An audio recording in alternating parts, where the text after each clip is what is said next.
Jeté dans l'abîme, et je vis passer Bouddha.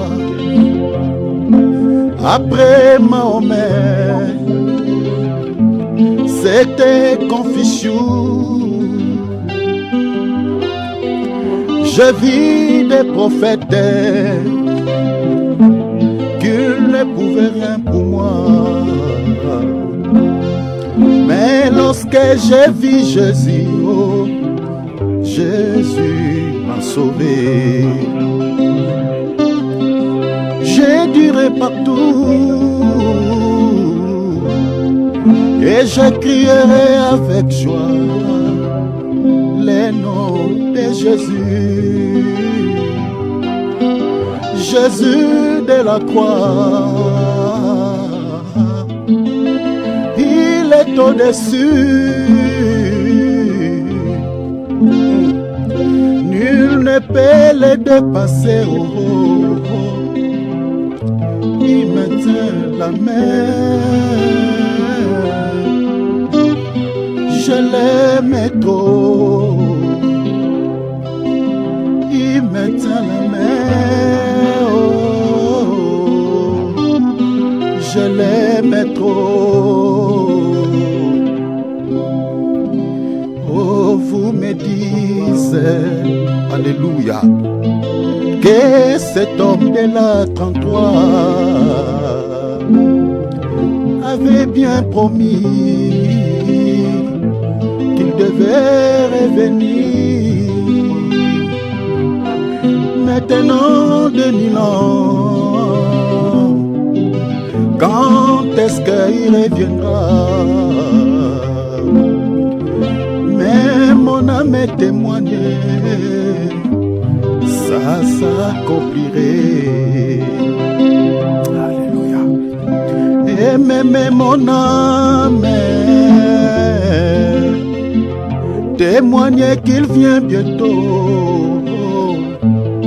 Cet homme est Jésus, Jésus de la croix.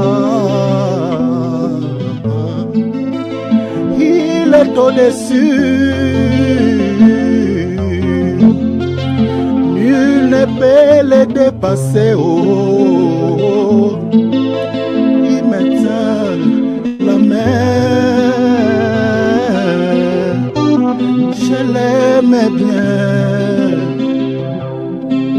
Il me tient la main. Oh, je l'aime trop. Il me tient la main. Il me tient la main, Jésus. Il me tient la main. Oh, je l'aime trop. Il me tient la main. Il me tient la main, Jésus. Il me tient la main. Oh, je l'aime trop. Je l'aime trop. Je l'aime bien. De tout mon cœur. Je l'aime bien. Oh, de toute ma vie. Je l'aime trop. Sois loué, oh, sois béni, sois loué, oh, sois béni. Mon âme t'adore. Il est digne d'être adoré. Il est digne d'être élevé. Bien-aimé, élevez Jésus. Bien-aimé, adore Jésus. Glorifie-le. Seigneur, voici l'offrande d'action de grâce que je t'offre. Bien-aimés, nous allons prier pour la RDC. Nous allons prier. Mais bien-aimés, dans ces coins, il n'y a pas la paix. On priera également pour le Moyen-Orient. Nous allons prier pour ce qui se déroule entre l'Israël et l'Iran, les Hezbollah. Nous allons prier pour ce qui se passe parce que là-bas aussi, il y a une sorte d'une guerre régionale. Et c'est ça ce qui est en train de se passer, je peux dire, en RDC. Parce qu'il y a plusieurs pays qui sont alliés, qui sont les alliés de la RDC, qui soutiennent l'RDC dans cette agression rwandaise. Et le Rwanda est soutenu aussi par certains pays comme l'Ouganda, le Kenya, tout ça. Donc il y a une sorte d'une guerre régionale qui veut se livrer dans ces contrées. Et les victimes, ce sont de peuples, des gens qui n'ont pas des armes, qui ne peuvent se défendre. Vraiment, nous allons prier. On priera également pour la Russie et l'Ukraine. Il est vrai que sur le plan prophétique, les prophéties sont en train de s'accomplir parce que le Seigneur avait parlé de guerre et de bruit de guerre avant son retour, avant sa venue. Mais nous allons prier parce qu'il a dit aussi dans sa parole, priez pour vos nations parce que votre bonheur en dépend. Nous allons prier également pour nos nations, que le Seigneur, vraiment, s'il est possible, que la paix de Dieu s'installe en RDC. Parce que la tendance n'est pas bonne. On va prier pour les autres pays, comme je l'ai dit. Vraiment, prions, cher enfant de Dieu, prends cette requête vraiment en considération. Prie vraiment de tout ton cœur. Demande vraiment que la grâce de Dieu, la paix de Dieu s'installe dans ces contrées. Prions au nom de Jésus-Christ. Alléluia. Tout ce qui est en train de se passer, de se dérouler à travers le monde, ça fait partie aussi des signes qui annoncent le retour du Seigneur Jésus-Christ. Méditez l'évangile de Matthieu chapitre 24, tous les livres. Méditez ces chapitres. Tout ce que nous sommes en train de voir, le Seigneur l'avait bien prophétisé dans la parole. Et à partir du verset 34, 33, 34, le Seigneur a dit, quand vous verrez toutes ces choses, sachez-les que je suis proche à la porte. Bien-aimés, on voit tout ce qui est en train de se faire parce que, comme je nous avais dit ici, nous sommes dans la logique de la prophétie de Daniel, chapitre 7. N'oubliez jamais ça, cher enfant de Dieu. Je crois que Dieu voulant, peut-être avant de toucher sur les fausses doctrines, je ferai même un mois pour pouvoir nous parler sur les prophéties bibliques par rapport à la situation géopolitique d'actuelle. Nous allons nous expliquer quelque chose là-dessus. Nous sommes vraiment à la fin. Jésus revient. Parce que partout où il y a des guerres, tout ce que nous sommes en train de voir, toutes ces guerres qui se déroulent à travers le monde, l'ennemi est en train de créer une sorte de chaos dans le monde. Surtout dans les pays pauvres, mais bien aimés, c'est vraiment le chaos. Comme en RDC, le Rwanda, tous ces pays-là. Donc, ce sont des pays qui ne sont pas d'abord développés, qui ne sont pas, qui ne sont pas développés parce que la richesse, il y en a en RDC, je vous l'ai dit, parler de la richesse, il y en a, mais ce sont des pays qui ne sont pas développés. Et encore la guerre, mais bien aimé, ça va encore plonger ces pays dans un trou très, très, très profond avec la guerre. Donc, l'ennemi est en train de créer une sorte de chaos.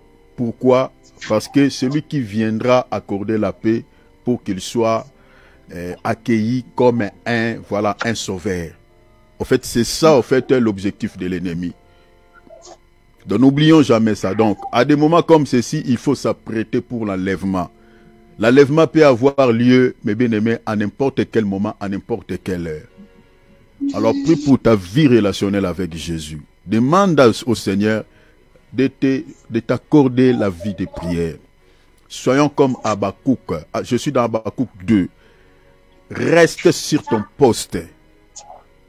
Le poste ici, c'est-à-dire dans la présence de Dieu. Dans une vie qui honore Jésus. Dans une vie qui plaît au Seigneur. Dans la prière. Même si tu vis dans un endroit où les gens ne te connaissent pas, ne sois pas un hypocrite. Parce que les hypocrites n'hériteront jamais le royaume des cieux. Tu vis dans un endroit où les gens ne connaissent pas ton identité. Bien-aimé, crains Dieu. Parce que nous suivons le Seigneur pour hériter le ciel. Vis dans une vie de sainteté. Alors si tu te retrouves peut-être dans un état qui n'honore pas Dieu, tu vas prier, demander à Dieu de restaurer ta vie d'intimité avec lui. Peut-être tu vis dans les péchés, tu commences à goûter au monde, tu commences à vivre comme un païen, tu dors sans prier. Voilà, tout ça là. Bien-aimé, il faut faire très attention. Remonter ta vie de prière, remonter ta vie d'intimité avec Dieu, persévérer dans la prière.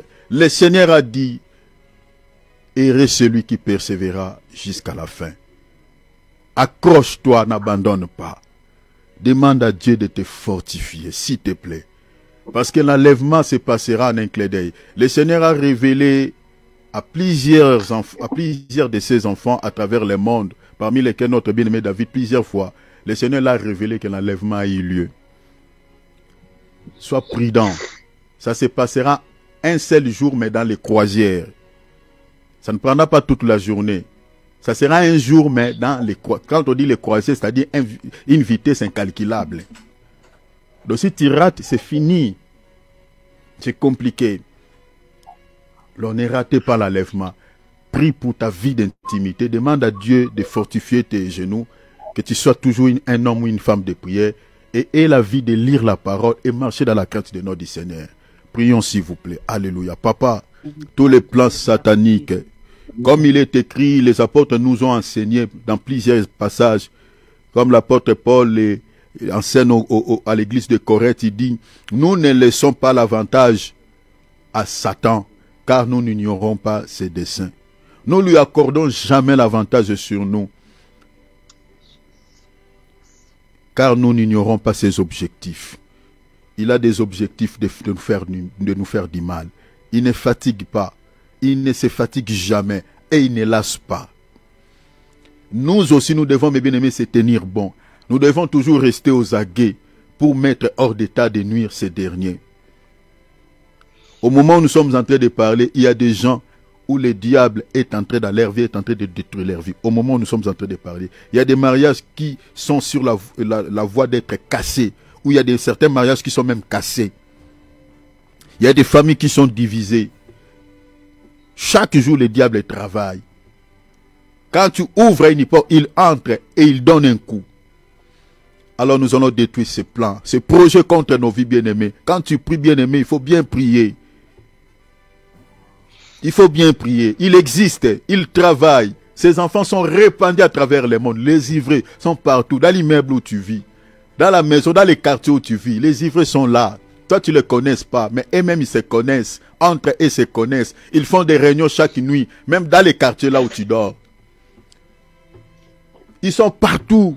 Le monde est comparable à un champ abandonné entre les mains de Satan. Et c'est les ivrés qui envahissent le champ. Jésus a dit, soyez prudents. Soyez prudents. Vous êtes environnés par des loups. Vous êtes encerclés par des loups. Vous êtes assiégés par des loups. Soyez prudents. La prudence implique aussi la prière. Parce qu'un enfant de Dieu qui est prudent, il ne va pas abandonner la prière, sachant le milieu ou la zone sur laquelle il vit. Nous vivons dans un monde, mes bien-aimés, il faut être prudent. Il faut tout le temps prier. Mettons hors d'état de nuire tous les plans de l'ennemi contre ta vie. Tous les projets de l'ennemi contre ta vie. Détruis ses objectifs contre toi. Tu n'es pas son enfant. Demande à Jésus de te protéger. Demande à Jésus de renverser leurs plans. Les maladies mystiques, des échecs répétés, des complications dans la vie, des réclamations sataniques, des suggestions sataniques, des obsessions sataniques, des envoûtements. Tout ça, ce sont ces stratagèmes. Ce sont des moyens par lesquels se sert l'ennemi pour pouvoir nous atteindre. Des oppressions, des possessions démoniaques. Il y a tant d'autres choses. Mettons-les hors d'état de nuit. Renversez ce plan dans votre vie et dans votre famille. Prions au nom de Jésus. Ma bravo Saka. Donnons-lui gloire. Que le nom du Seigneur Jésus-Christ soit richement béni. Vraiment, que le nom de Jésus soit béni. Que le nom de Jésus soit béni. Dieu vous bénisse. Chers enfants de Dieu, Amen. que votre Père Céleste vous bénisse abondamment au nom de Jésus et qu'il vous accorde les choses dont vous en avez besoin au nom de Jésus. Amen. Alléluia. Nous allons faire comme d'habitude, on va fermer nos micros, mettons nos micros en mode silencieux, prenons nos Bibles, prenons nos calepins. Maman Mbrazi, Dieu te bénisse, maman. Voilà. Merci beaucoup pour ta présence. Voilà. Donc nous allons... Voilà. Donc je vois les micros de maman Mbrazi est en mouvement. Voilà. Voilà, bien-aimé, chacun, bien-aimé David, tu peux fermer les micros là-bas, des fois, ça ne marche pas. Voilà, merci beaucoup mon frère David. Voilà. Merci mon frère. Donc, prenons nos Bibles, prenons nos calepins.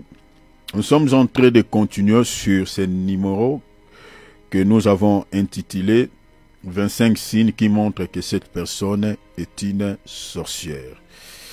Donc, nous sommes en train de réitérer au travers de ce programme que le but de cet enseignement, ce n'est pas de s'attaquer à ces individus, mais c'est de pouvoir nous éclairer par rapport à leurs identités, parce que nous ne voulons pas être accompagnés, mais bien aimés dans la vie, avec une personne sorcière ou avec un compagnon ou voilà, une compagnie sorcière. Nous ne voulons pas, nous refusons cela. Parce que si tu as un ami sorcier, tu as une personne qui t'accompagne dans la vie, qui est dans la sorcellerie, il va influencer ta vie à l'échec. Ça c'est sûr, cher enfant de Dieu. Parce qu'il va te combattre. Donc, parce que c'est un combat de près. Donc tout le temps tu auras des combats. Peut-être tu ne le sauras même pas que tous les échecs que tu es en train de connaître dans ta vie, c'est lui qui est à la base. Peut-être tu ne le sauras pas. Parce que les sorciers sont des hypocrites. Ils te combattent, mais physiquement, il peut compatir avec toi. Mais il sait que c'est lui qui est en train de nuire à ta vie. Donc, ce sont des enfants du diable, ce sont des fils du diable. Donc, si tu remarques déjà plus de 5 signes chez la personne qui t'accompagne dans la vie, que ce soit un ami, que ce soit un frère, en tout cas, tu dois adopter une attitude un peu différente par rapport à cette personne. Tu dois créer la distance.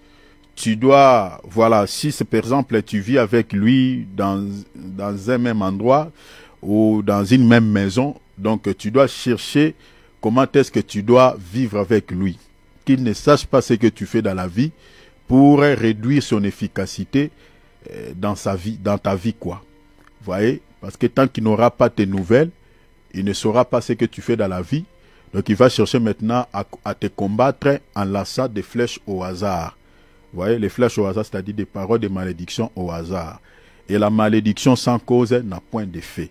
Et surtout si tu demeures dans une vie de la crainte de notre Seigneur, la crainte de Dieu déjà c'est une arme de protection. Vous voyez?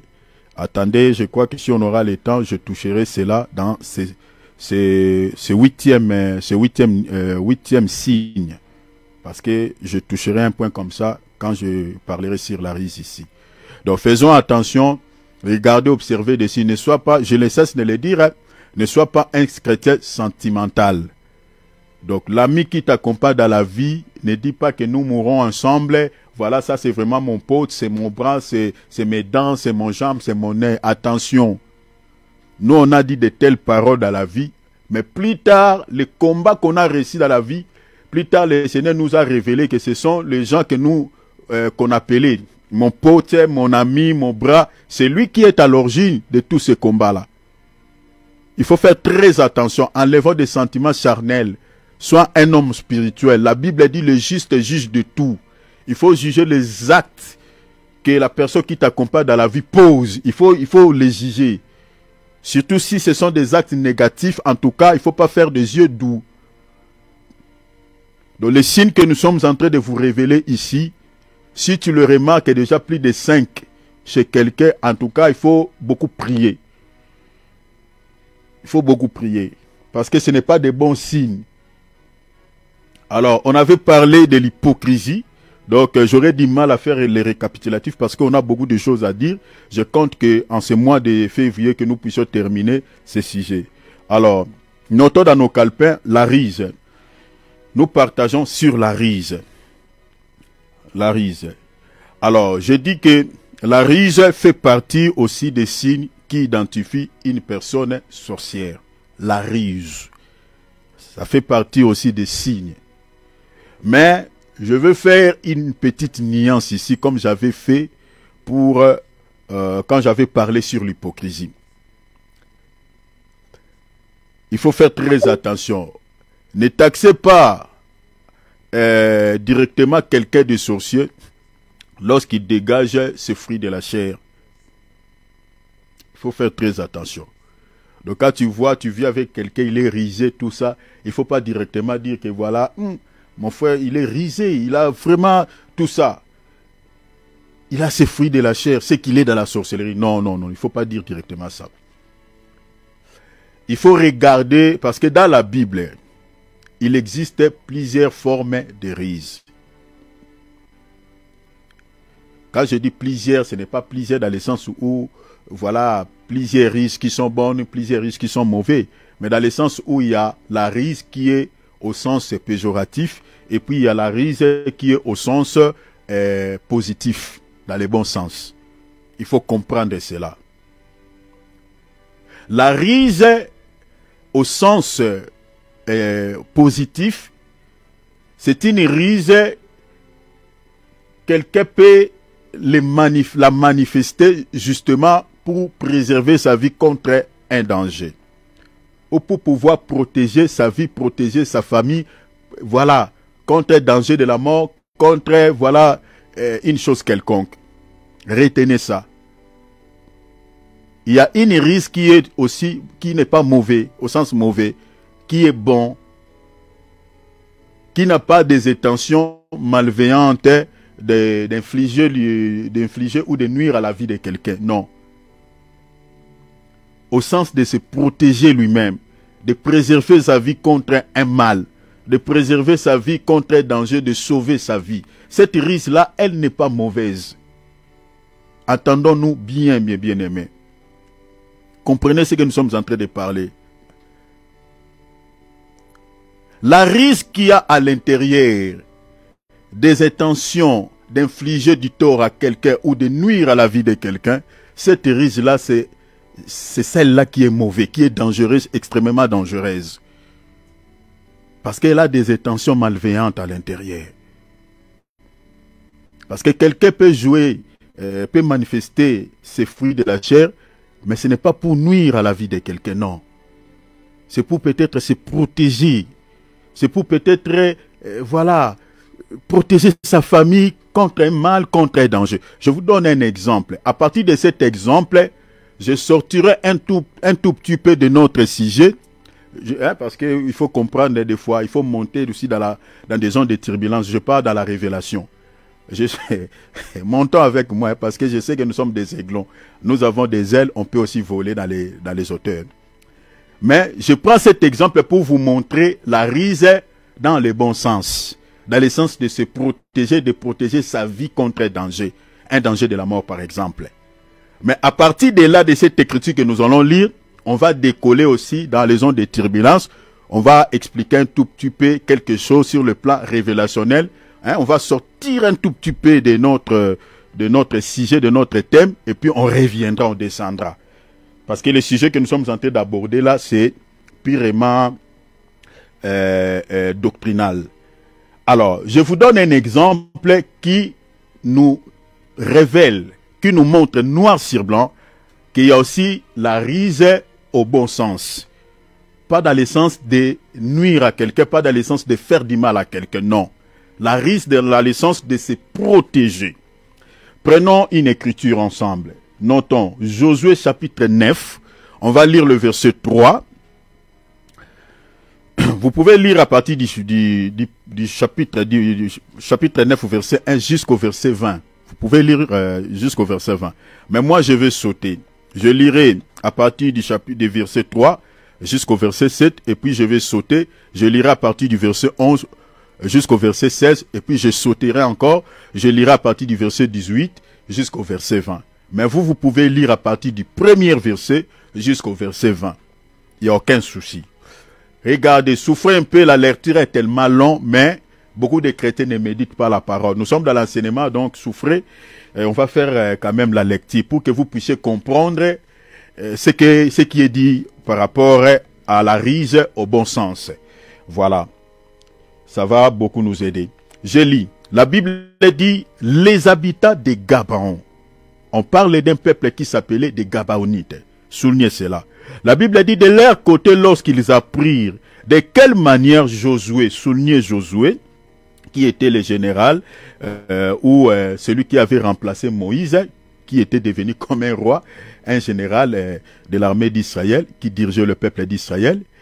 La Bible dit, ils apprirent de quelle manière Josué avait traité Jéricho et Haï, verset 4, et recours à la rise.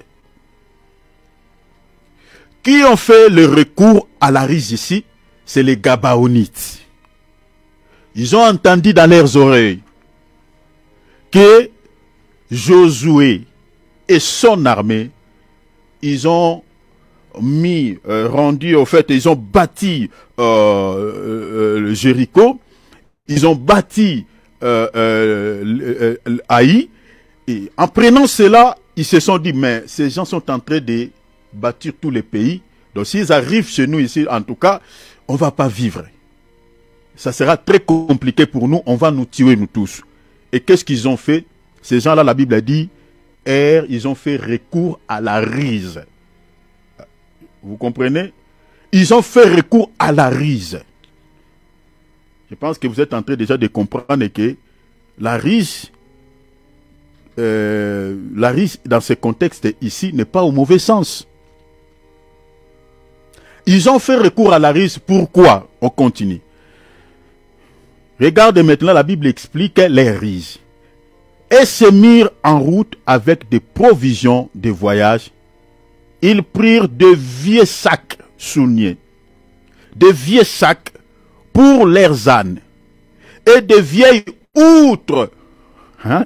Soulignez cela, parce que c'est à partir de ces éléments que j'expliquerai. J'entrerai pas trop dans la profondeur, mais j'expliquerai certaines choses dans la révélation. Parce que si je laisse cela comme ça, c'est pas bon.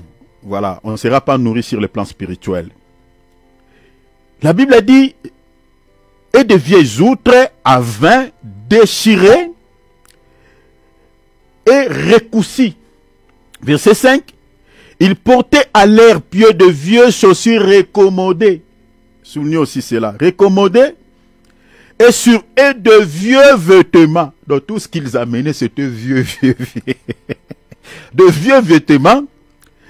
Et tous les pains qu'ils avaient pour nourriture étaient secs et en miettes. Soulignez cela.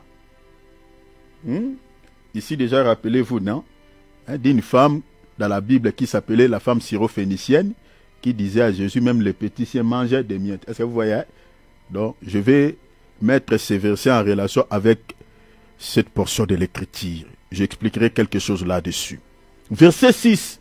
Ils allèrent auprès de Josué. Ils ne sont pas allés vers qui que ce soit. Ils sont allés vers qui? Vers Josué. Qu'est-ce qu'ils sont allés faire vers Josué? La Bible dit, ils allèrent, ces peuples, ces Gabaonites, ils allèrent vers Josué au camp de Gilgal et lui dirent, ainsi qu'à tous ces d'Israël, nous venons d'un pays éloigné, soulignez cela. Je parlais aussi d'un pays éloigné. D'un pays éloigné. Mais est-ce que ces gens-là venaient d'un pays éloigné? Vous allez comprendre ça ici dans notre texte. Ils n'étaient pas venus d'un pays éloigné. Donc tout ce qu'ils étaient en train de dire à Josué ici, c'était la rise. Mais cette rise, ce n'était pas pour pouvoir faire du mal aux enfants d'Israël, mais c'était pour qu'ils conservent leur vie. Ils ne voulaient pas être traités comme Josué avait traité les Jéricho, Jéricho et Haï. Ils ne voulaient pas se faire tuer. Voilà pourquoi ils ont fait recours à la rise. Ils sont venus dire, nous sommes venus d'un pays éloigné. Et maintenant, faites une alliance. Aïe, souvenez cela. Mais bien aimé, ils ont demandé de faire un serment avec Josué. Il dit, faites avec nous un traité. Faites avec nous un accord. Une alliance. Il dit, les hommes d'Israël répondirent à ces Éviens. Peut-être que vous habitez au milieu de nous. Vous voyez ici, les enfants d'Israël, Josué dit, peut-être que vous habitez au milieu de nous. Mais bien aimé, il ne faut jamais négliger les intuitions. Vous savez, quand tu es tenté de douter à quelque chose, ça peut être tout un message de la part du Seigneur. Ici, ils ont quand même eu un tout petit peu de doute avant de croire à ce que ces gens disaient. Ils n'ont pas crié directement comme ça. Ils ont douté, dit, mais peut-être vous habitez au milieu de nous. Qu'est-ce qui prouve que vous venez de loin? Mais bien aimé, quand tu veux prendre une décision quelconque, si tu te sens déjà dans ton cœur, tu as un tout petit peu de doute, bien aimé, prenez ton temps. Ne décide pas encore. Prends ton temps. Ils ont senti comme s'il y a un peu de doute dans leur esprit. Parce que l'esprit, nos esprits peuvent voir déjà quelque chose bien avant que ta conscience puisse prendre connaissance de cette chose-là. Ils ont compris dans leur esprit. Leur esprit disait au-dedans d'eux, ces gens vivent au milieu de nous. Ils disent, mais peut-être. Mais regarde maintenant, la Bible dit, les hommes d'Israël répondirent à ces Éviens, peut-être que vous habitez au milieu de nous. Et comment ferions-nous alliance avec vous? Comment? Verset 11. Et nos anciens et tous les habitants de notre pays nous ont dit. Regardez, ce sont ces gens-là qui disaient, je prends directement les versets 11. Hein. Vous pouvez continuer parce que je ne vais pas faire lire tous les chapitres, sinon ça sera trop long. Allez, je prends les versets 11. Ces gens-là, les Gabaonites, disent maintenant aux enfants d'Israël, dit aux anciens et puis à Josué. Il dit, nos anciens, leurs anciens, là-bas aux Gabaonites, tout ce qu'ils sont en train de dire ici, nos anciens, c'est des mensonges. Soulignez déjà dans la rise, à l'intérieur de la rise, que ce soit la rise au bon sens, que ce soit la rise au sens péjoratif, mais bien aimé, à l'intérieur, il y a des choses. Retenez ça, soulignez, vous pouvez noter ça même sur vos calepins. À l'intérieur de toute rise, que ça soit bonne, que ça soit mauvaise, il y a deux choses. Il y a les mensonges et la séduction. N'oublie jamais ça. À l'intérieur de tout touriste, il y a ces deux éléments. Les mensonges et la séduction. Tout ce qu'ils sont en train de dire, qui c'est nos anciens nous ont dit, c'est du mensonge. Mais ce n'est pas pour faire du mal aux enfants d'Israël. Ils sont en train de mentir juste pour sauver leur vie. Ah, vous comprenez un tout petit peu, non? Il y a mensonge et mensonge, hein, vous voyez ça dans la Bible. Les mensonges. Il y a les mensonges où tu as commis ces mensonges, tu as menti. Ce n'est pas pour faire du mal à quelqu'un, mais peut-être pour sauver. Je vous donne un exemple quelconque. Quelqu'un qui vient, qui cherche votre papa ou votre frère pour le tuer. Et il est dans la maison, on dit, est-ce que ton frère tel, ou je prends un exemple, j'invente un nom par exemple. Est-ce que Guigui habite ici? Toi, tu sais que Guigui, c'est ton frère, on le cherche pour le faire du mal. Qu'est-ce que toi, tu vas dire? Tu vas dire la vérité. Parce que les mensonges, c'est un péché, non? Tu vas dire que oui, Guigui habite chez nous, c'est mon frère. Tu diras comme ça, ou tu vas mentir. Est-ce que tu comprends un peu? Tu vas mentir. Tu diras que Guigui n'habite pas ici. Même moi qui vous prêche là, je dirais comme ça. Parce que je n'accepterai pas qu'on tue mon frère. Je vais mentir dans ce contexte-là. Mais les mensonges dans ce contexte-là, ce n'est pas pour faire du mal à quelqu'un. Je fais le recours aux mensonges pour préserver la vie de mon frère. Il y a mensonge et mensonge.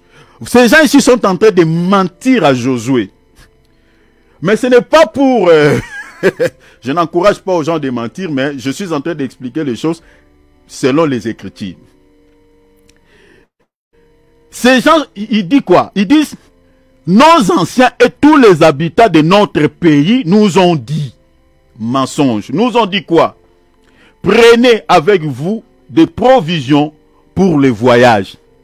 Allez au-devant d'eux. Au-devant d'eux. Au-devant d'eux. Au-devant qui? Au-devant Josué. Au-devant les enfants d'Israël. Allez au-devant d'eux. Et vous leur direz. Tout ce qu'ils sont en train de fabriquer ici, de monter. Donc c'est un mensonge monté de toutes pièces. Au-devant d'eux. Et vous leur direz. Nous sommes vos serviteurs. Et maintenant, faites l'alliance. Leurs objectifs, c'était quoi? De traiter une alliance avec les enfants d'Israël. Il y a beaucoup de choses à dire dans ces passages. Je peux parler même des alliances, mais bien aimé, si vous voyez beaucoup de gens qui souffrent aujourd'hui, il y a des familles où il y a des problèmes très très sérieux. Souvent, c'est lié aux alliances que leurs aïeux ont conclues avec le monde des ténèbres. Parce que, mes bien-aimés, on ne joue pas avec les accords, avec les traités. Il y a beaucoup de choses à dire ici, mais je vous épargne de certains détails. Leurs objectifs, c'était quoi? De traiter l'alliance avec l'Israël. Pourquoi ils cherchaient seulement de conclure l'alliance avec l'Israël? Pourquoi? Vous allez le comprendre ici. Faites alliance avec nous. Verset 12. Voici notre pain. Il était encore chaud. Mensonge encore. Le pain n'était pas chaud. Parce que c'était déjà qui était venu juste de l'autre côté. Donc c'est comme nous sommes ici nous sommes en Suisse. Ils sont venus en France. Ceux qui sont au Congo, ils sont venus du Congo-Brazzaville. Mais ils ont menti qu'ils sont venus d'un pays éloigné. Il dit notre pain, il était encore chaud quand nous en avons fait provision dans nos maisons. Le jour où nous nous sommes partis pour venir vers vous, et maintenant il est sec et en miettes. Il y a des gens qui savent mentir. Pourquoi tout ça? Verset 13. Ces outres à vin que nous avons remplies toutes neuves, alors que ce n'étaient pas des outres neuves. Il dit, nous l'avons rempli toutes neuves. Les voilà déchirés. Nos vêtements et nos souliers se sont usés par l'excessive longueur de la marche. Dit n'importe quoi. Verset 14. Regarde maintenant. Là, l'Israël est tombé.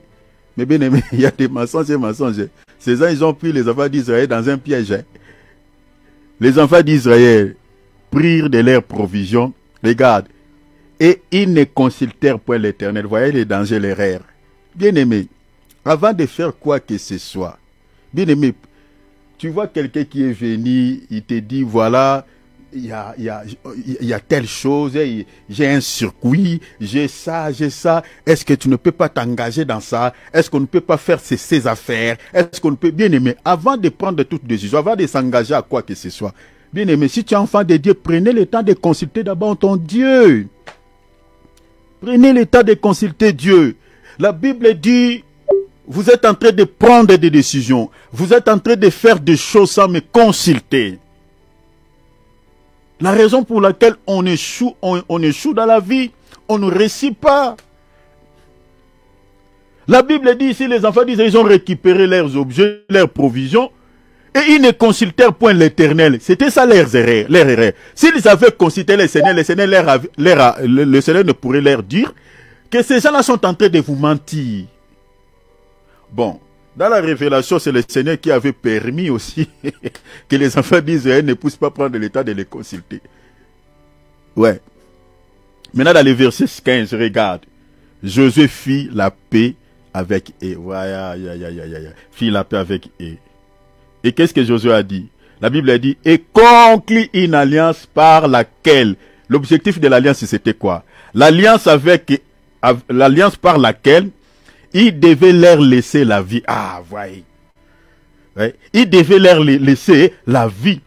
Et le chef de l'assemblée le chef de l'assemblée plutôt, de leur jurèrent. Ils ont même juré, ils ont fait un serment. Que nous n'allons pas vous tuer, nous n'allons pas vous faire du mal. Mais bien aimé, l'alliance qu'ils avaient conclue ici, les serments qu'ils ont fait ici, même ici après qu'ils découvrent que ce que ces gens avaient dit, avaient fait, bien aimé David, connectez maman Ambrasie parce qu'elle m'appelle. Hein? Attendez, je vais le faire. Voilà. Gloire à Dieu. Donc, les serments que ces gens, les enfants d'Israël avaient fait ici, avec ces gens, ne pouvaient plus les renier.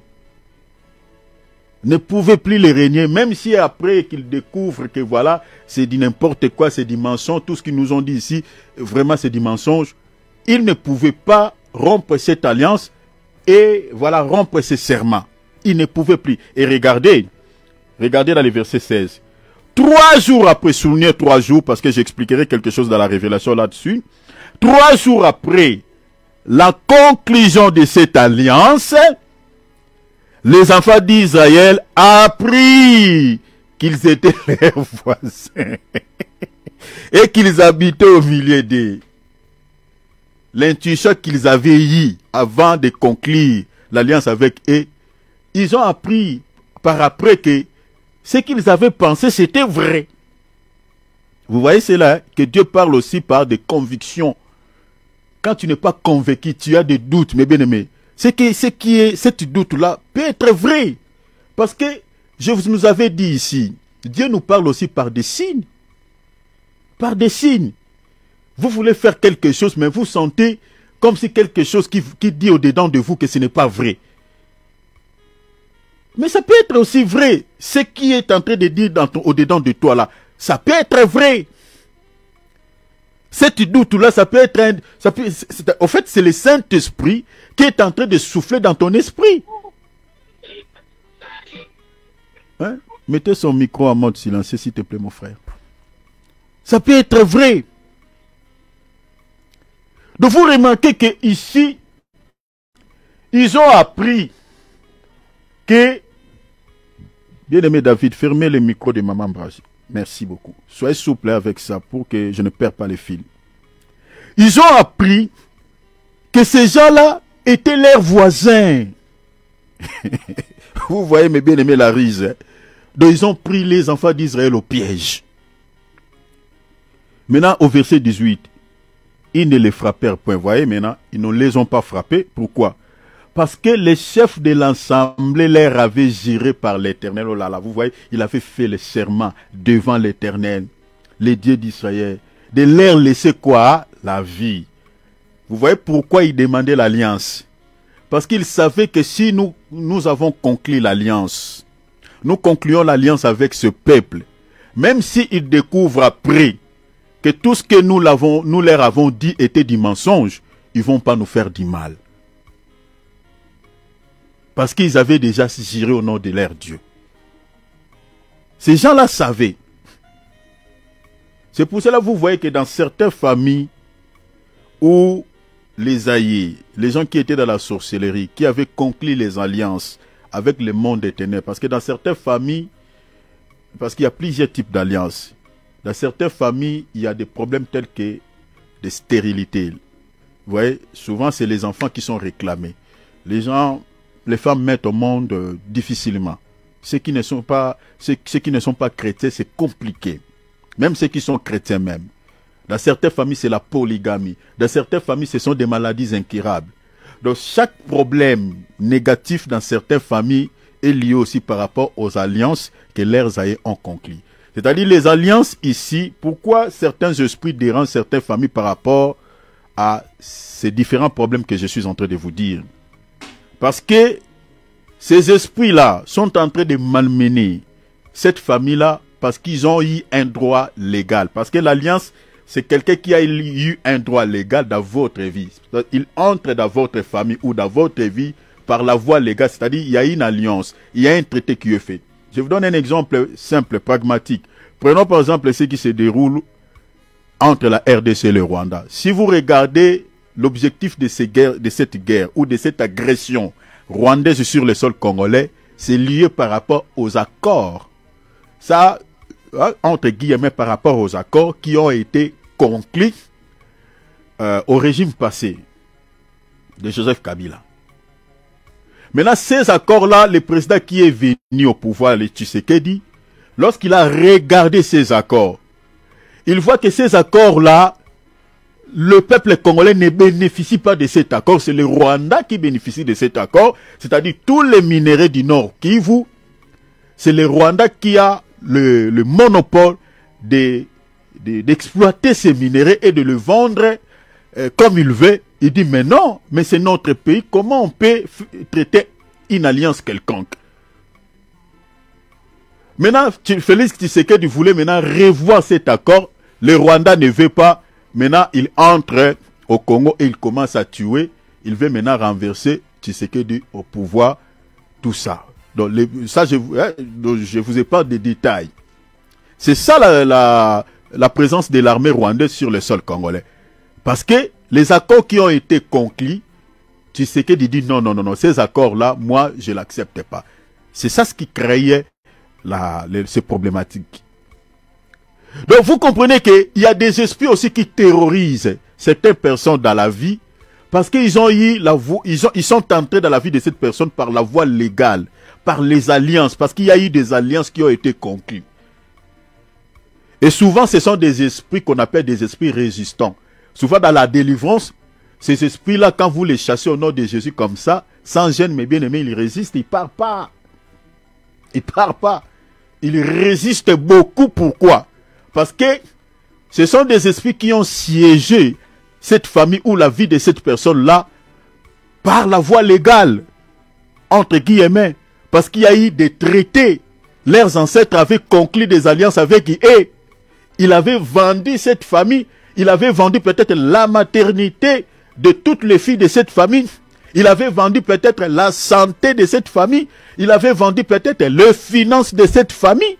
Il avait vendu peut-être les mariages. Vous voyez? Maintenant, quand vous êtes en train de prier pour une personne qui est possédée par ce type de démons, souvent ces esprits-là résistent. Vous allez peut-être dire que, ah, mais ça c'est peut-être mon ancêtre qui avait conclu cette alliance. Moi je n'ai pas conclu cette alliance avec ces esprits. Comment peuvent-ils terroriser ma vie? Il y a des alliances qu'on appelle des alliances directes et des alliances indirectes. Tes ancêtres, ils ont conclu une alliance avec ces démons de manière directe. Mais toi, tu es entré en alliance avec et par le sang de cet ancêtre. C'est ça ce qu'on appelle l'alliance indirecte. Je crois que si Dieu nous donne le temps, on parlera de ces choses-là. Et souvent, ce sont des esprits qui résistent pendant la délivrance. Et il faut vraiment de jeûne et prière pour chasser de tels démons. C'était une parenthèse que j'ouvre et je referme. Donc, ils n'ont pas voulu le tuer. Maintenant, je lis le verset 18. On dit, et ne le frappèrent point, parce que le chef de l'assemblée leur avait juré par l'Éternel, le Dieu d'Israël, de leur laisser la vie. Mais tout l'assemblée murmura contre les chefs. L'assemblée n'ont pas accepté. Il dit, mais comment vous aussi les chefs religieux? Ces gens qui nous ont menti ici, ils nous ont dit qu'ils sont venus d'un pays lointain. Mais nous avons appris, après avoir conclu l'alliance avec eux ici, que ce sont nos voix. Mais non, quand même. Il faut les exécuter, il faut les tuer. Mais les prêtres n'ont pas voulu, Josué n'a pas voulu le faire. Pourquoi? Parce qu'ils avaient juré, ils avaient fait un serment. Ils ne pouvaient pas rompre ce serment, sinon, en rompant ce serment ou en brisant cette alliance qu'ils avaient traitée avec eux, ces derniers allaient recevoir peut-être des représailles de la part du Seigneur. Prévenez. Si vous lisez par exemple, vous allez dans 2 Samuel. Hein? Je vous donne cela directement, rapidement. Si vous allez dans 2 Samuel 21, vous lisez les versets 1er jusqu'au verset 14. Saül, à son époque, il avait voulu exterminer ces Gabaonites durant son règne. Il tuait les Gabaonites, il mettrait à mort ce peuple. Et vous allez voir qu'après un temps, parce qu'il voulait vraiment les exterminer au sein de la nation d'Israël, et après un temps, vous allez remarquer, quand David a reçu le pouvoir à remplacer Saül, le Seigneur, à cause de cela, il avait frappé l'Israël de la famine durant 3 ans. Parce que Saül avait violé cette alliance l'Israël avait traité, ou Josué avait traité avec les Gabaonites.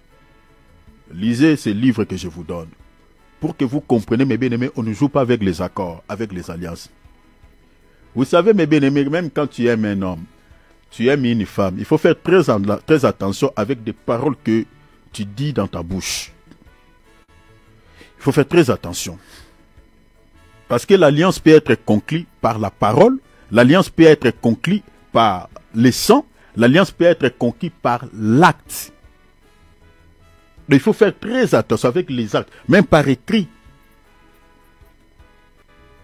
Il y a des alliances qui sont conclues par écrit, il y a des alliances qui sont conclues par les sangs, il y a des alliances qui sont conclues par des actes, il y a des alliances aussi qui sont conclues par des paroles. Quand tu dis, par exemple, tu aimes une femme ou tu aimes un homme, tu dis que tu es l'homme de ma vie. Tu es en train de dire quoi? L'homme de ma vie. Vous voyez, tu es l'homme de ma vie. Si cette personne-là est sorcière, physiquement, par exemple, il ne te marie pas. Et après quelques temps, tu commences à chercher le mariage, tu ne trouves pas. Chaque homme qui vient dans ta vie, une fois que, voilà, il découvre ton corps et puis il part. Et tu vas attribuer cela à qui? Au sorcier de votre famille ou à toi-même? Parce que tu avais dit dans ta bouche à cet homme-là, tu es l'homme de ma vie. Mais c'est lui qui est l'homme de ta vie. Il faut aller chercher cet homme-là. Tu ne te marieras pas avec un autre homme. Mes sœurs, faisons attention avec des paroles. Il y a des paroles qu'on ne dise pas, qu'on ne prononce pas. Attention. Le monde auquel nous vivons, mes bien-aimés, la Bible dit quoi? La vie et la mort sont au pouvoir. Pouvoir. C'est-à-dire dans la bouche, dans la parole, il y a le pouvoir. La Bible dit la vie et la mort sont au pouvoir de la langue. Il faut faire très attention avec des mots. Si l'homme est sorcier, c'est fini. Il bloque ton mariage, il dit donc je resterai l'homme de ta vie, même si je ne te marie pas. Mais toi, tu ne sais pas. Pareil aussi pour une femme. Il y a des hommes qui disent comme ça aux femmes. Ils pensent que voilà, il est en train de jouer avec l'esprit de cette femme. Si la femme, elle est sorcière, tu dis que tu es la femme de ma vie, tu es la mère de mes enfants. Elle sera la mère de tes enfants, elle restera la femme de ta vie. Si elle est sorcière, voilà, elle est liée avec toi, même dans la spiritualité. Et c'est fini, tu es bloqué à ce niveau. Attendez quand on parlera sur les divorces ici. Pourquoi il y a certains hommes qui se sont mariés avec certaines femmes, après quelques temps, le mariage est rompu. Voilà. Les gens sont en train de dire, mais comment cet homme ne demeure pas avec les femmes? Ça, c'est la troisième fois qu'il s'est marié. Il y a certaines femmes qui sont comme ça. Il est marié à un homme beau, à un homme qui a des moyens. Mais la femme ne se sent pas à l'aise dans ses mariages. Il a rompu les mariages elle-même. Il y a certains problèmes qui sont liés à la spiritualité. Si vous priez Dieu, vous allez voir qu'il est lié à un homme ou à une femme par les paroles qu'il avait sorties dans sa bouche. Faisons attention, mes bien-aimés. Ça, ce n'était qu'une parenthèse que j'ouvre, je referme. Donc, si vous lisez ici, quand Saül a rompu cette alliance, il commence à exterminer les Gabaonites.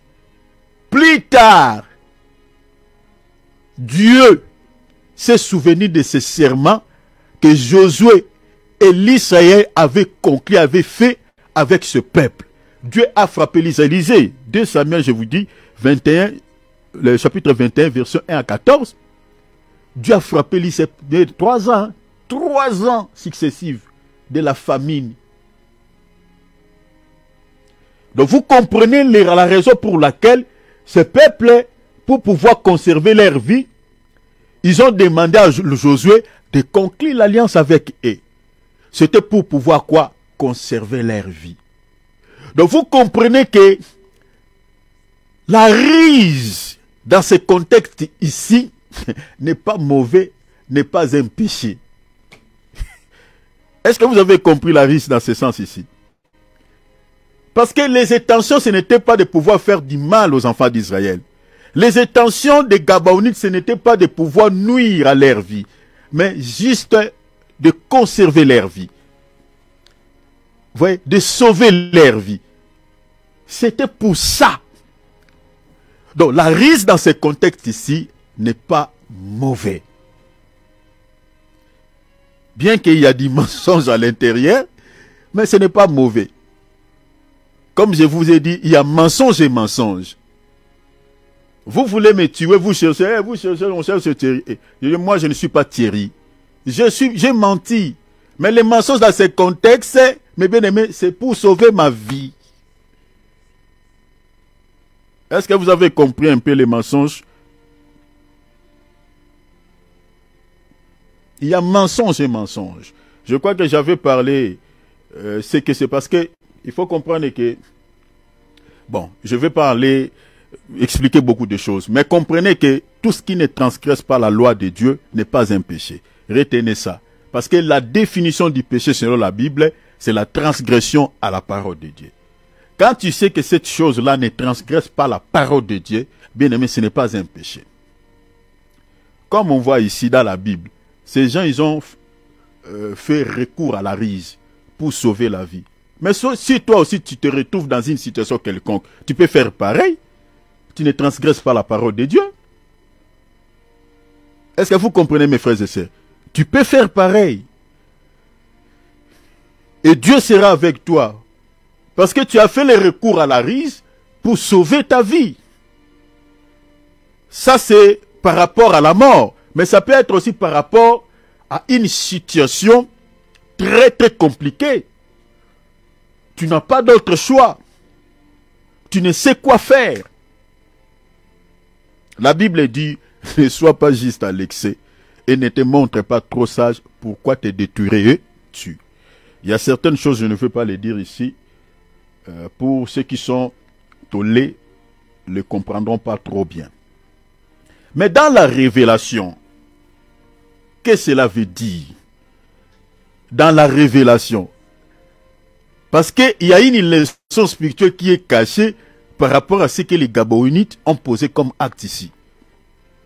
Qu'est-ce que cela veut dire? Ils ont dit que voilà, parce que regardez, la Bible dit, ils avaient des pains à miettes. Ils ont pris des pains qui étaient déjà des pains, donc des morceaux, des miettes. Ils ont utilisé des outres. Regardez, j'aimerais lire à partir du verset, parce que je vais expliquer quelque chose dans la révélation ici.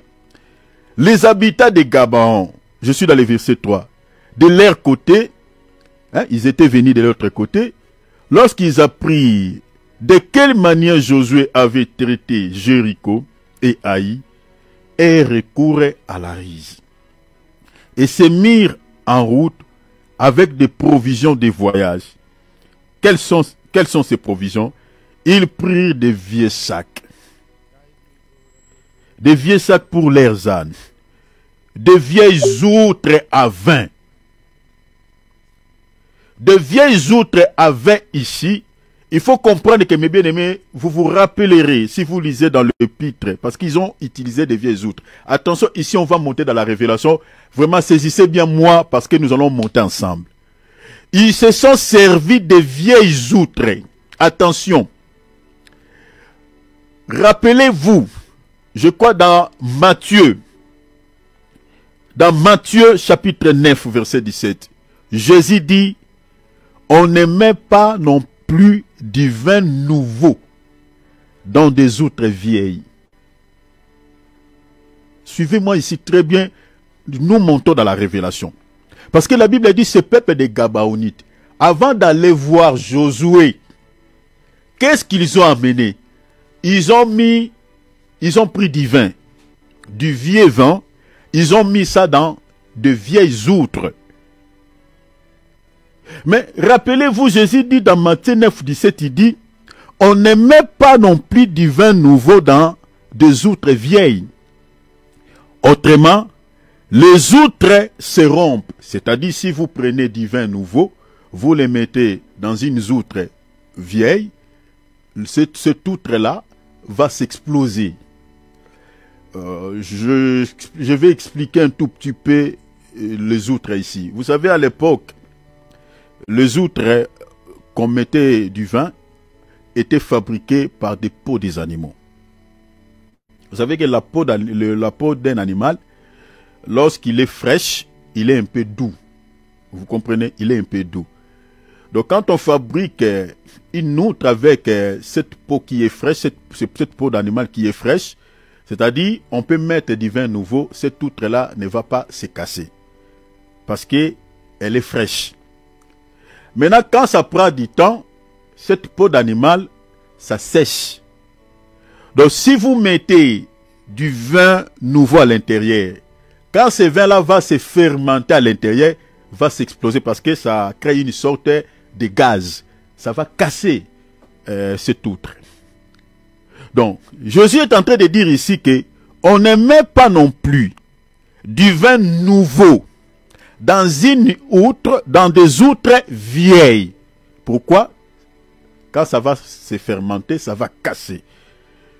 Autrement, les outres se rompent, donc vont s'exploser.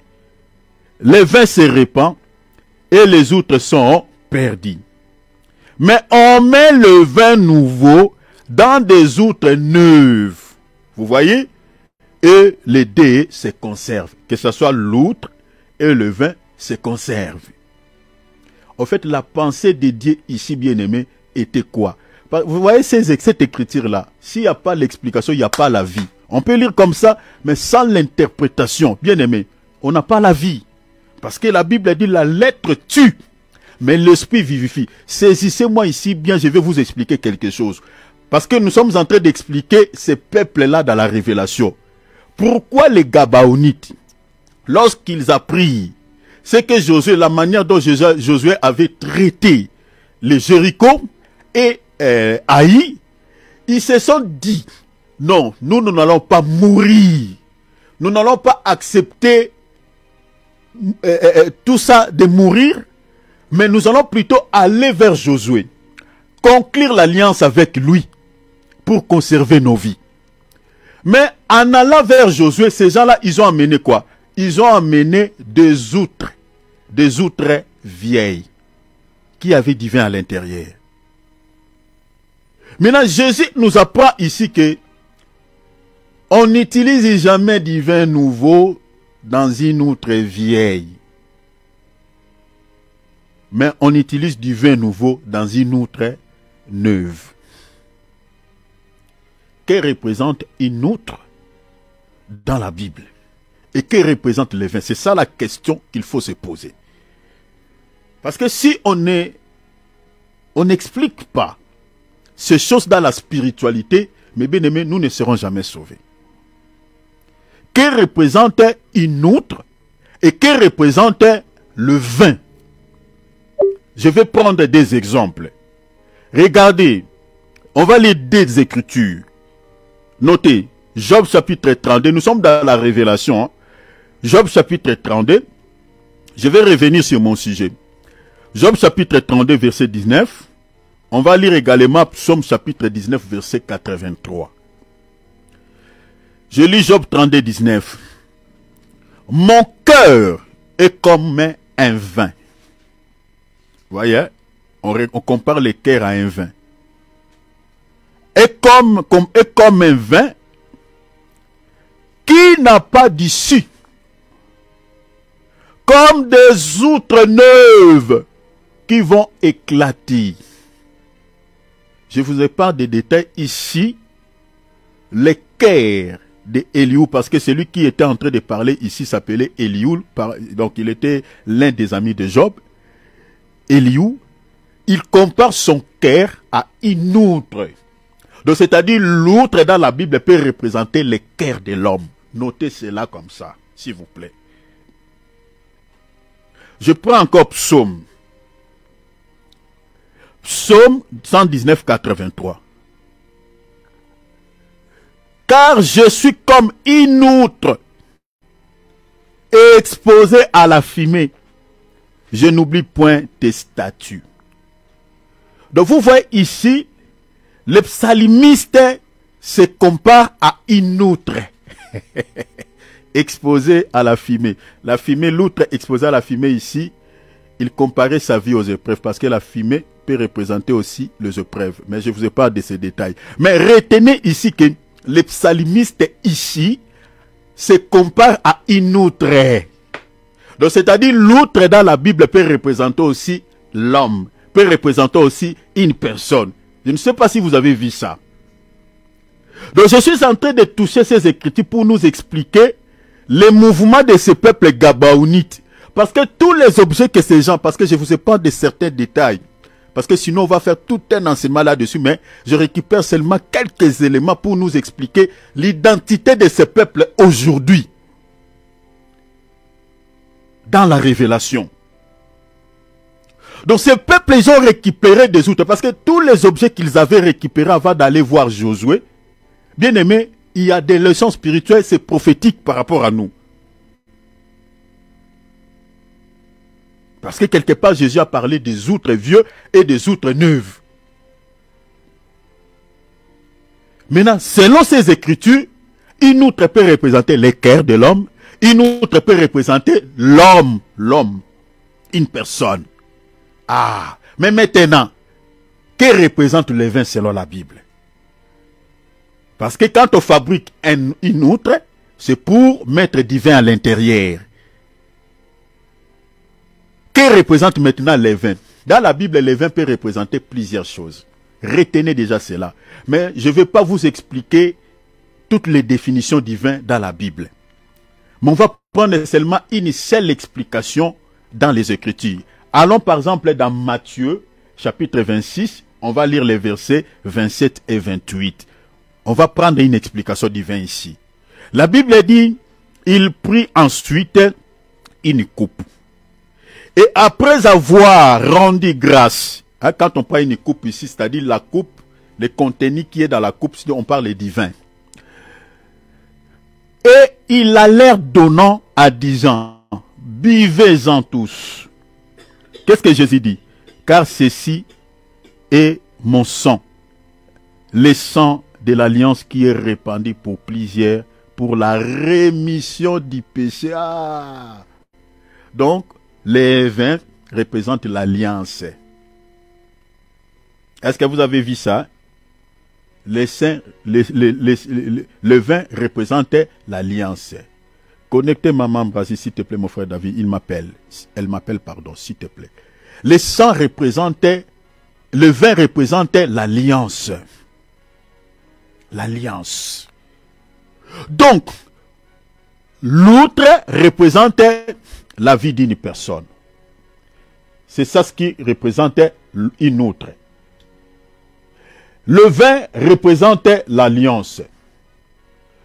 Donc, vous comprenez que dans la Bible, nous avons une outre qui est vieille. Dans la Bible, nous avons aussi une outre qui est neuve. Retenez ça. Je vais vous donner une explication très courte pour ne pas aller trop loin. Dans la Bible, nous n'avons que des outres. Retenez ça. Quand je parle des outres ici, je parle des hommes. Il y a une outre qui est vieille et il y a une outre qui est neuve. Or, l'outre qui est vieille, je parle de Moïse. Et le contenu de cette outre qui était vieille, je parle de l'ancienne alliance que Moïse avait amenée. Est-ce que vous avez vu ça? C'est l'ancienne alliance. Maintenant, l'outre qui est neuve, je parle de la personne du Seigneur Jésus-Christ qui a inauguré la nouvelle alliance. Je pense que vous avez compris cela. Je parle de Jésus. C'est pour cela que Jésus a dit, on ne peut pas mettre du vin nouveau. Les vins nouveaux dont le Seigneur parlait, il parlait de quoi? Il parlait de la nouvelle alliance qu'il avait amenée. Donc cette nouvelle alliance, parce que quand on parle de la nouvelle alliance, on parle également de l'esprit de la grâce que nous avons reçu. Parce que les vins parlent aussi de l'esprit. Je suis dans Actes chapitre 2. Ça parle aussi de l'esprit, c'est-à-dire l'esprit de la grâce qu'il a amené. Mais cet esprit-là ne peut pas être contenu dans une outre vieille. Parce que Moïse C'est lui qui avait inauguré l'ancienne alliance. Donc, dans un autre langage, le vin qui est contenu dans la vieille outre représente aussi la loi. La loi que Moïse avait amenée. La raison pour laquelle Jésus a dit quoi? Si vous gardez encore vieille outre, parce que Moïse représente aussi l'ensemble de la loi. Vous voyez? C'est-à-dire, le rouleau que les enfants d'Israël lisaient. Le contenu de ces rouleaux-là, c'est ça Moïse. C'est-à-dire, c'est ça l'outre qui est contenu du vin. Parce que, vous savez, dans la Bible, Moïse peut représenter un individu. Moïse peut représenter aussi la lettre. Je suis dans 2 Corinthiens. Si vous lisez, je crois, chapitre combien? Chapitre 3, lisez les versets. Lisez les versets. Bien-aimé David, cherchez-moi les versets. Lisez les versets, je crois, 13, 14. Bien-aimé Philippe, cherchez les versets. Vous pouvez donner au bien-aimé. Mais 2 Corinthiens, chapitre 3. Donc Moïse peut représenter un individu, mais il peut aussi représenter la lettre. Donc c'est-à-dire, quand on parle du vieil outre, la vieille outre peut représenter les écrits, au fait, le rouleau, et le contenu de ces rouleaux, les écritures, ça peut représenter Moïse. Donc ça représente l'ensemble de Moïse, si vous voulez. Vous comprenez? Donc, Jésus a dit que si vous gardez encore ce commandement, ces rouleaux, vous continuez à lire Moïse, vous ne serez jamais sauvés. Parce que moi, j'amène le vin nouveau. Je vous apporte le vin nouveau. Et ce vin est censé être contenu dans une outre neuve. Donc, vous comprenez que ce peuple-là, qui était venu d'un pays éloigné, s'il gardait encore, parce qu'il y a quelque chose qui les condamnait. Et qu'est-ce qui les condamnait? C'était la loi. C'est ça l'image du vieil outre et du vin qui était contenu. Hein? Le vieux vin qui était contenu dans ces vieilles outres. Ce peuple-là a été condamné à la mort.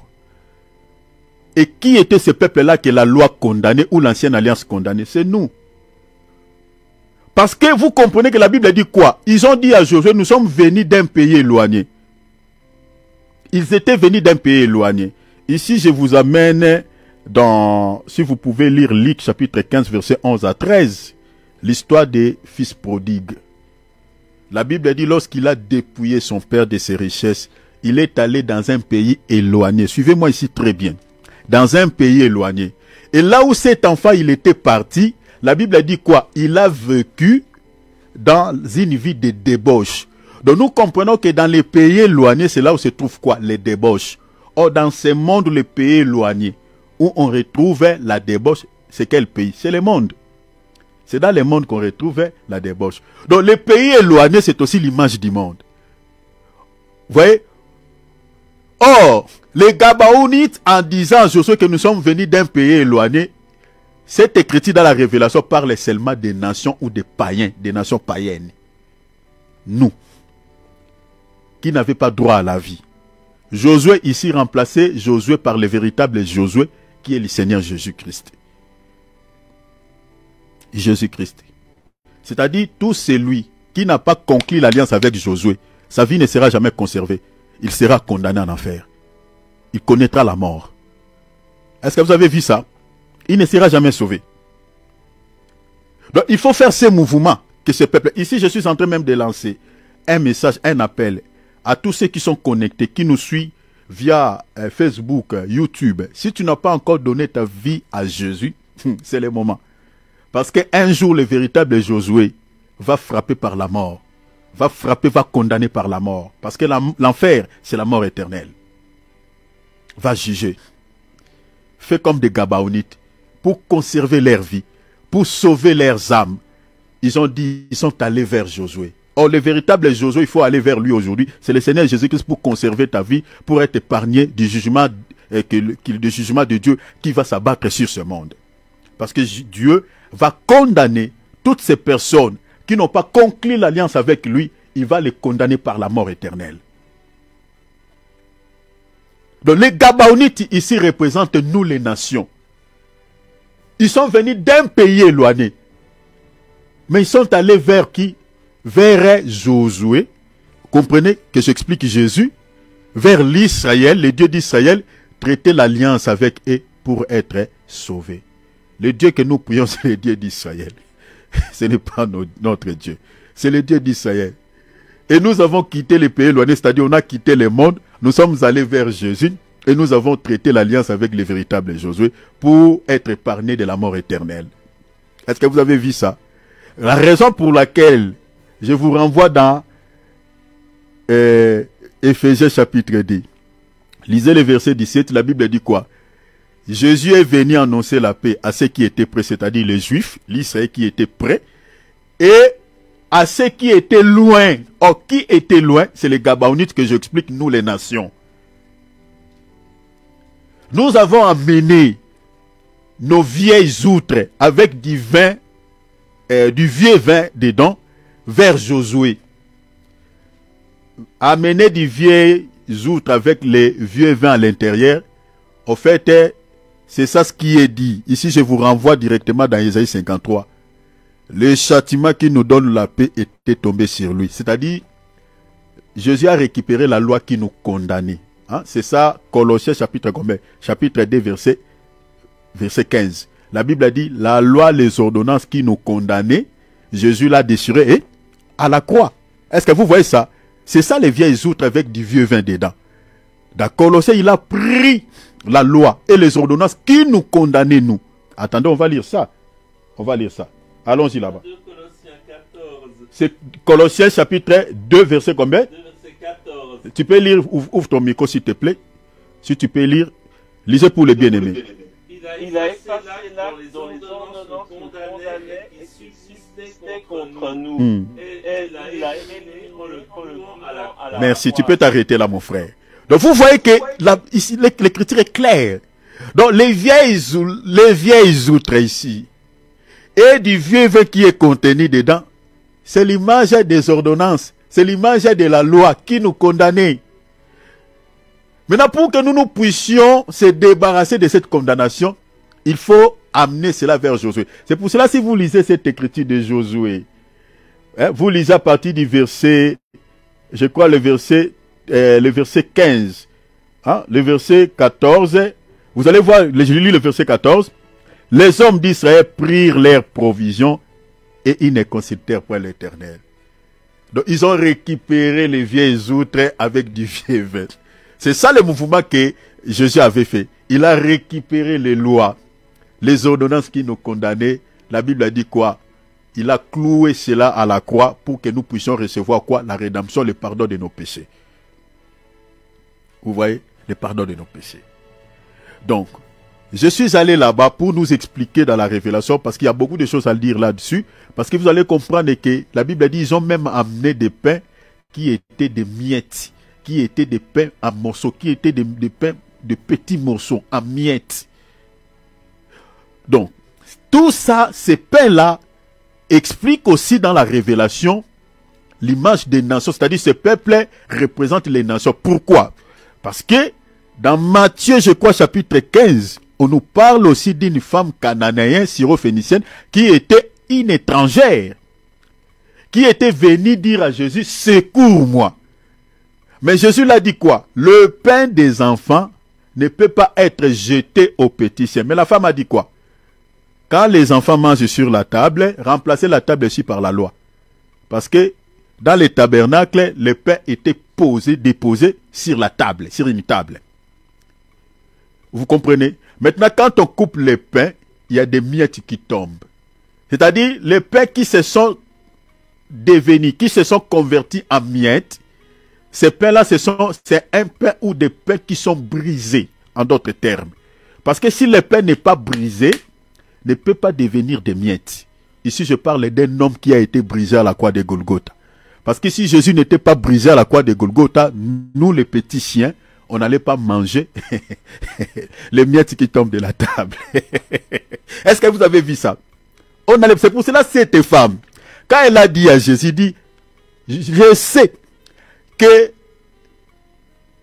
lorsque les enfants mangent sur la table, les miettes qui tombent là sous la table, c'est les petits saints qui les mangent. Jésus a regardé cette femme et dit, en Israël, je n'ai jamais vu une grande foi comme ça. Il dit, femme, va, ta fille est guérie. C'est comme ça que Jésus avait sauvé la vie de cette femme. Pourquoi? La femme avait libéré une parole par la révélation, quelque chose qui était lié par rapport à la mort de Christ. Parce que le pain, dans ce contexte, quand le Seigneur dit le pain des enfants ne peut pas être jeté aux petits chiens, Jésus parlait de lui-même parce que c'est lui qui est le véritable pain. Jean chapitre 6, il dit, je suis le pain qui est descendu du ciel. Mais il était descendu pour un peuple. Le peuple là devait être sauvé par ce pain, devait manger ce pain pour être sauvé. Mais le peuple l'Israël ont refusé cette pain et le pain a été donné quoi? A été donné aux petits chiens. Attention, il y a certaines confessions religieuses qui disent que comment votre Dieu peut vous insulter comme cela? Il vous appelle des petits chiens.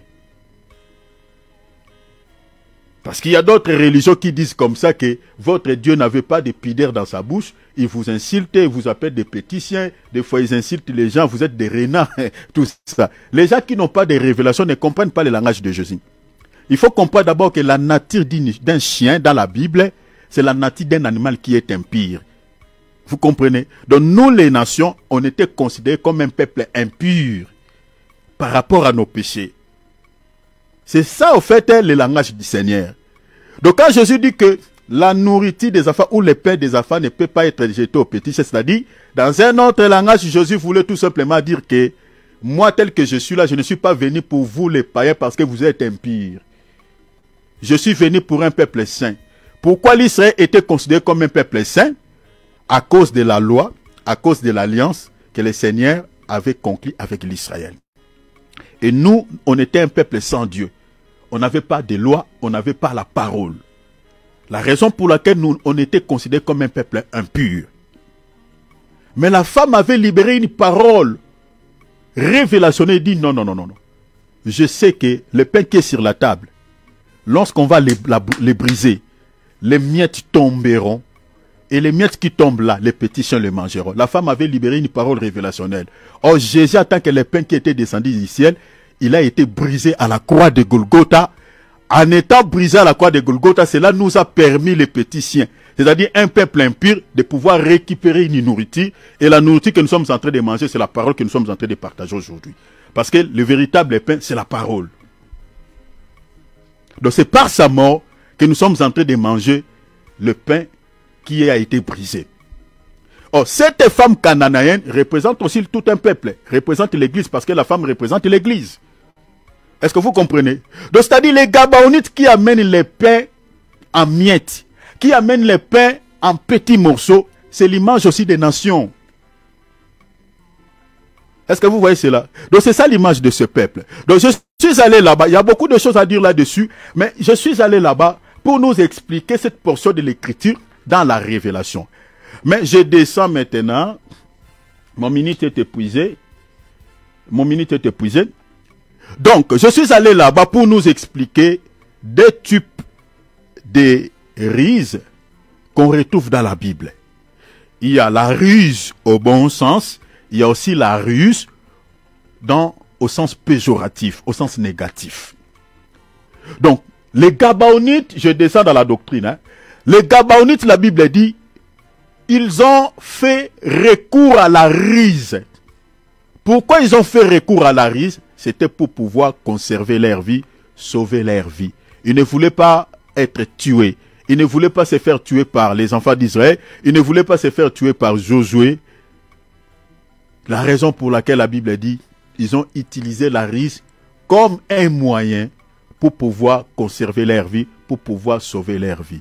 Donc la ruse dans ce contexte ici n'est pas un péché. Bien aimé, devant un danger, ne dis pas que la Bible dit il ne faut pas mentir. Attention, quelqu'un qui vient avec une arme, qui cherche par exemple ton père, il veut tuer ton père, il cherche ton frère, tu es devant un danger.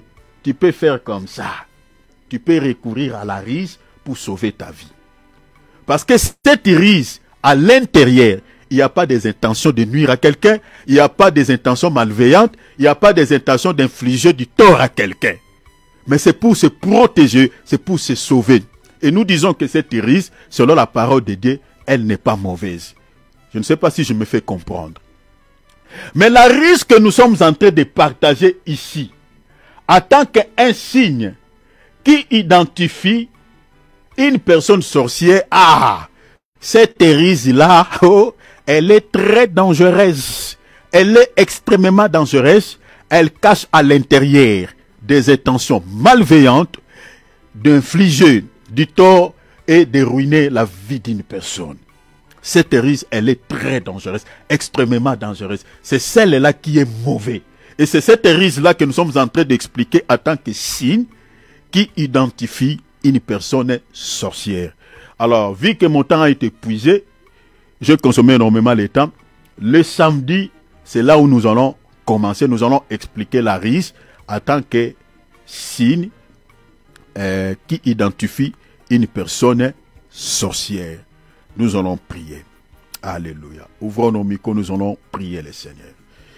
Oh, prie le Seigneur. Demande à Dieu que le Seigneur puisse t'aider. Notre objectif, l'objectif de cet enseignement, refuser d'être mal accompagné dans la vie. Chers enfants de Dieu, enlevons des sentiments charnels. Des fois, bien-aimés, nous sommes emportés par des sentiments. Tu as un ami qui manifeste des signes négatifs. Mais bien aimé, tu ignores ces signes-là. Alors que c'est le Seigneur qui est en train de te parler au travers des signes, au travers des comportements toxiques, au travers des attitudes hostiles que cet ami est en train de manifester envers toi. Mais tu ignores cela, tu dis que non, c'est mon ami. Nous, c'est toujours comme ça. On peut se chamailler, on peut s'insulter. Bon, c'est comme ça, c'est mon ami. Attention, enlevons des sentiments inutiles. Bien-aimé, la Bible a dit le juste juge de tout. Peut-être les échecs que tu es en train de connaître dans ta vie, tire son origine de cet ami-là, de cette personne-là. Parce que c'est un agent peut-être des mondes de ténèbres qui t'accompagne dans la vie. La Bible a dit les mauvaises compagnies corrompent les bonnes mœurs. Une mauvaise compagnie, un sorcier à côté de toi, c'est une mauvaise compagnie. Un ami sorcier, c'est une mauvaise compagnie. Tu es marié à un homme sorcier, c'est une mauvaise compagnie. Tu es marié à une femme sorcière, c'est une mauvaise compagnie.